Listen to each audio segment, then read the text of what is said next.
కాపాలిక ఈ రూపాన్ని వదిలించుకోవాలి. పాము తన కుబుసంను విడిపించుకున్నంత సులువుగా వదిలించుకోవాలి. మార్గాన్ని అన్వేషిస్తున్నాను. కరుణించి కాపాలిక. ఇందాక ఏదో పల్లెటూరు నా కళ్ళ ముందు ఎందుకు దర్శనమయ్యింది? ఏం చెప్పదలుచుకున్నావు? అది ఎంత కష్టతరమైనా సరే నేను ముందుకు దూకడానికి సిద్ధంగా ఉన్నాను. నీకు దర్శనమైన ఆ ఊరి పేరు రామచంద్రాపురం.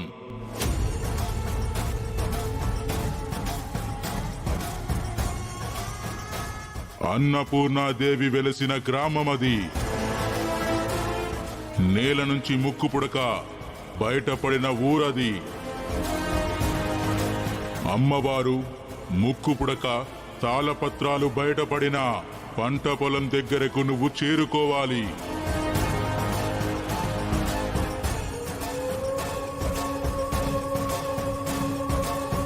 నువ్వు ఆ ఊరిలో అడుగు పెట్టాలి. ఆ ప్రదేశానికి చేరుకోవాలి.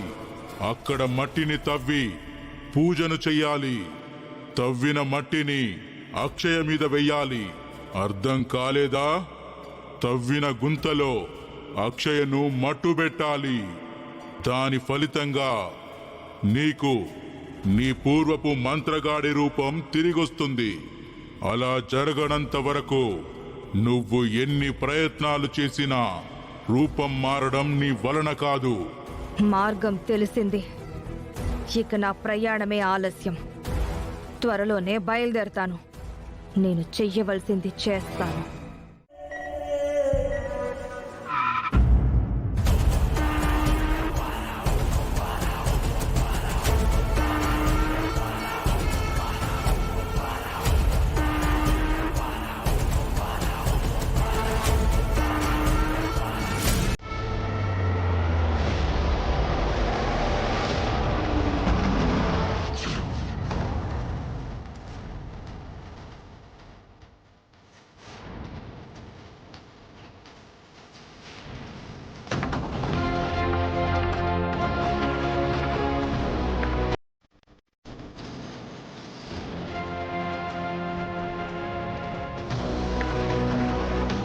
ఈ ఆభరణాలను మీరు దేవస్థానాల్లో పెట్టించండి.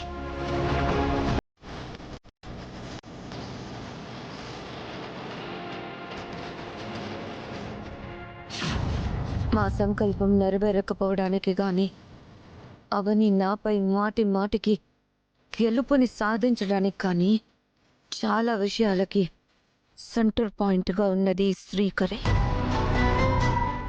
నాకు దక్కని శ్రీకర్ అవనికి ఎందుకు దక్కడం? నాకు దక్కని ఆనందం అవనికి ఎందుకు దక్కడం?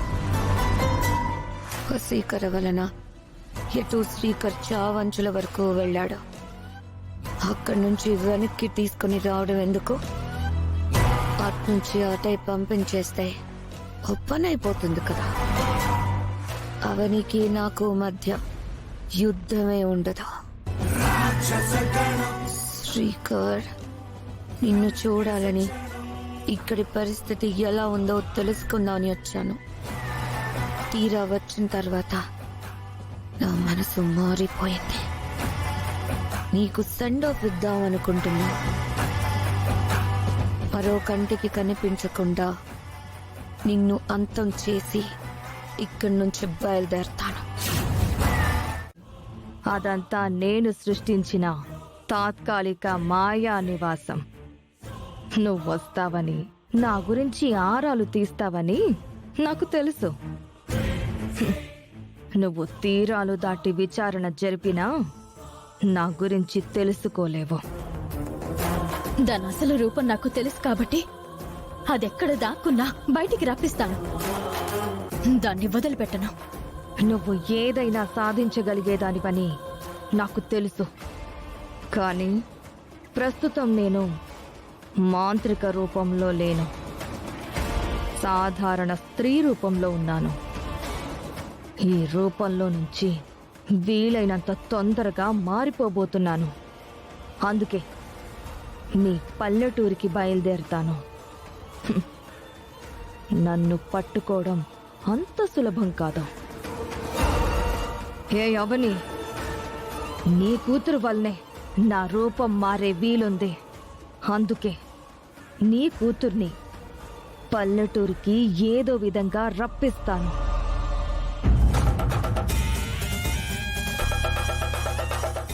నీ కూతురికి అతి భయంకరమైన టార్చర్ని చూపిస్తాను.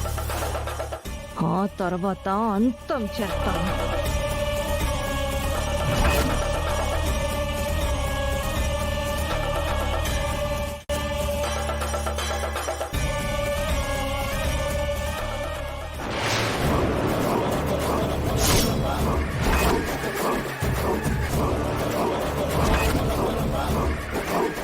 ఏంటి చిలకమ్మ, నా వెంట పడుతున్నారు మీరు? ఫంక్షన్లో నా గురించి బయట పెట్టడానికి తెగ ప్రయత్నించావు. రూపం మారిపోయింది అంటూ ఒక్క డైలాగ్ దగ్గరే ఆగిపోయావు. నువ్వు పడిన అవస్థలు చూసి బాగా నవ్వుకున్నానులే. ఇంకా మీరు నన్నేమీ చెయ్యలేరు. అలా అనుకుని విర్రవీగకు వసీకరా. అప్పుడు నీ గురించి చెప్పలేకపోయినా ఇప్పుడు చెప్తాను. నీ జాడ గురించి అవనమ్మకు తెలియజేస్తాను.